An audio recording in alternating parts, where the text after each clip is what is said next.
तुम्हारी कमाई पर हमारा हक है। जानवी अभी शॉपिंग करके घर में आई ही थी कि देखा दरवाजे पर मनोरमा जी कुर्सी लगाकर बैठी हुई थी। मनोरमा जी को यूं घर के दरवाजे पर बैठी देखकर जानवी ने पूछा, मम्मी जी आप ही दरवाजे पर क्यों बैठी हुई हो? मनोरमा जी ने घर के दरवाजे पर लगे हुए ताले की तरफ देखकर कहा, बहू दरवाजे पर ताला लगा हुआ है, मेरे पास इसकी चाबी नहीं थी, इसलिए दरवाजे पर बैठी हुई हूं। जानवी ने दरवाजे की तरफ देखा और फिर कहा, अरे हां, मैं जल्दी जल्दी में आपको चाबी देना भूल गई थी, मैं अभी दरवाजा खोलती हूं।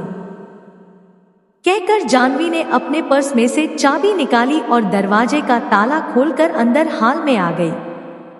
सारे शॉपिंग बैग सोफे पर रखे और रसोई में पानी पीने चली गई।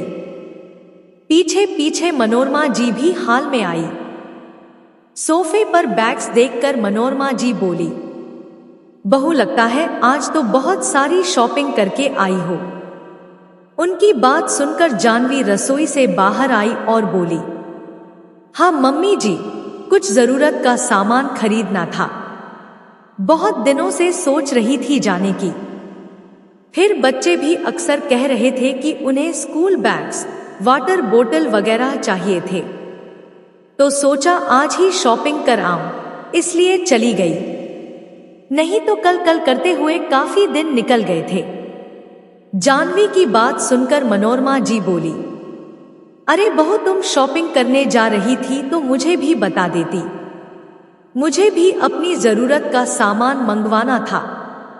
कुछ ब्लाउज पीस मंगवाने थे ब्लाउज सिलवाने के लिए, क्योंकि मेरे सारे ब्लाउज पुराने हो चुके हैं। साथ ही नए स्लीपर्स भी मंगवाने थे, पुराने स्लीपर टूट गए और आने जाने में मुझे घर के स्लीपर्स ही पहनना पड़ रहे हैं। अब मम्मी जी अचानक से प्लान बन गया तो शॉपिंग करने चली गई, कभी और जाऊंगी तो फिर आपकी जरूरत का सामान भी ले आऊंगी। कहकर जानवी सारे बैग्स उठाकर अंदर चली गई। इतने में बच्चे स्कूल से आ गए और आते ही अपनी दादी मनोरमा जी से बोले, दादी दादी मम्मा शॉपिंग से आ गई। अरे तुम्हें पता था कि मम्मा बाजार गई है?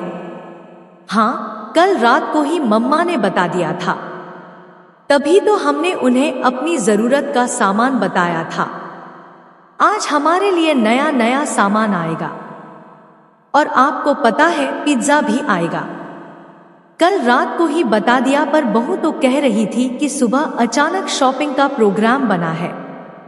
सोचते सोचते मनोरमा जी को सब समझ में आ रहा था कि जानवी ने जानबूझकर ऐसा किया है। जानवी अक्सर ही ऐसा करती थी, कभी भी मनोरमा जी से पूछ कर नहीं जाती कि उन्हें कोई सामान चाहिए या नहीं। ऐसा नहीं था कि मयंक उसे पैसे नहीं देता था, पर फिर भी पता नहीं क्यों ऐसा क्यों करती थी। मनोरमा जी अपने बेटे मयंक और बहू जानवी के साथ रहती थी। उनके 2 जुड़वा बच्चे थे, आरव और आयुष। दोनों अभी 7 साल के ही थे। पहले मनोरमा जी गांव में रहती थी, लेकिन पति के देहांत के बाद मयंक उन्हें अपने साथ ही ले आया। पहले मयंक और जानवी किराए के घर में रहते थे, लेकिन गांव से आने पर मनोरमा जी ने गांव का मकान बेच दिया और शहर में नया मकान खरीद लिया। मयंक के कहने पर मकान उन्होंने अपने नाम से ही लिया। अब इस घर में वो लोग सब मिलकर रहते थे। तभी जानवी कमरे से निकलते हुए बोली, कोई पिज्जा नहीं आ रहा है, मैंने पिज्जा खरीदा ही नहीं, इतना सारा सामान हो गया था मेरे पास, इसलिए मैं पिज्जा लेकर नहीं आई हूं। और अब चलो अंदर, फटाफट कपड़े चेंज करो। मम्मी जी आप भी अपने कमरे में जाकर आराम कर लो। कहकर जानवी दोनों बच्चों को लेकर अपने कमरे में चली गई। इधर मनोरमा जी भी अपने कमरे में जाकर आराम करने लगी। शाम को मयंक घर पर आया तो बाहर हॉल में ही बैठ गया। मनोरमा जी भी वहीं बैठी हुई थी। तब दोनों बच्चे खुशी खुशी उसके पास आए।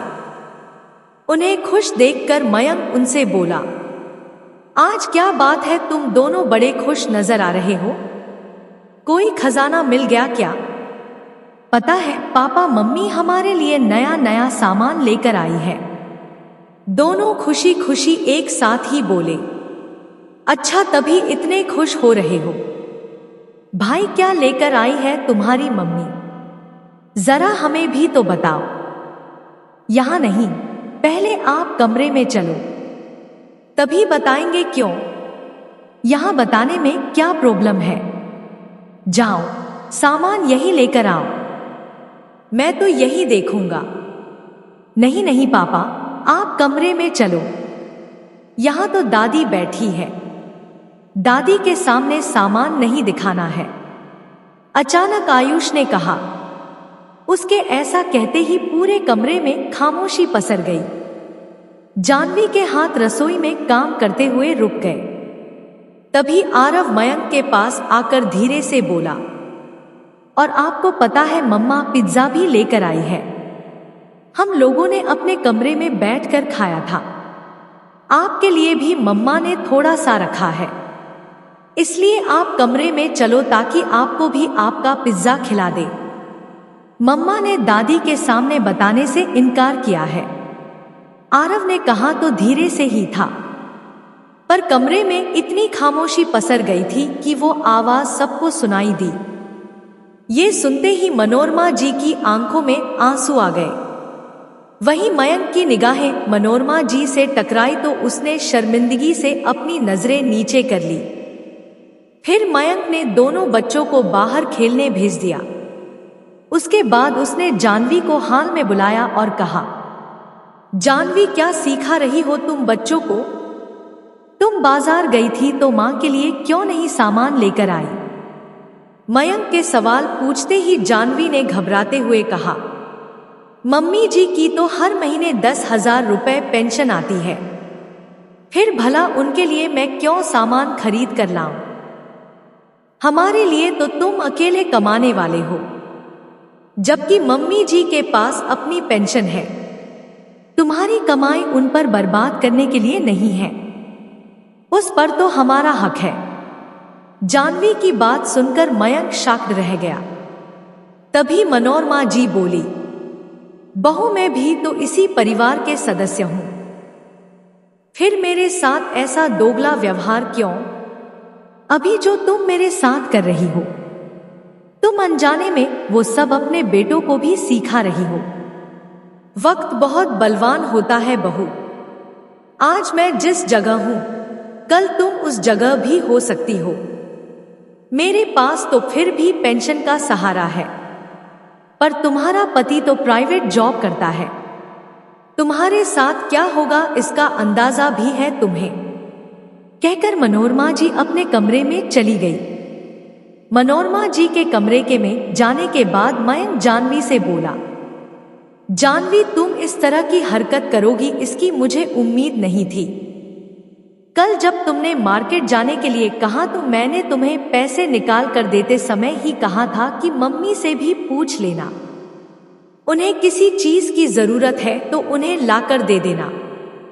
फिर भी तुमने ऐसी हरकत की। मैं तुम्हारे पास से तो पैसे नहीं ले रहा हूं, अपनी कमाई में से उन्हें निकाल कर दे रहा हूं, और उस लायक मुझे मम्मी ने ही बनाया है। अगर मम्मी भी तुम्हारी जैसी सोच रखती तो आज भी तुम किराए के घर में रह रही होती।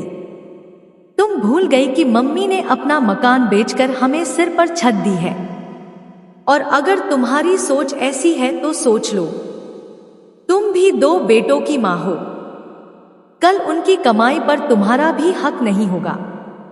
आखिर जानवी को अपनी गलती का एहसास हो चुका था। कोई भी औरत अपना भविष्य ऐसा बिल्कुल नहीं चाहेगी। उसने मयंक से माफी मांगी, साथ ही साथ मनोरमा जी से भी, और आइंदा कभी भी बच्चों के सामने उसने इस तरह की हरकत नहीं की। ऐसे ही और वीडियो के लिए हमारे चैनल को सब्सक्राइब करें और वीडियो को लाइक करें। धन्यवाद।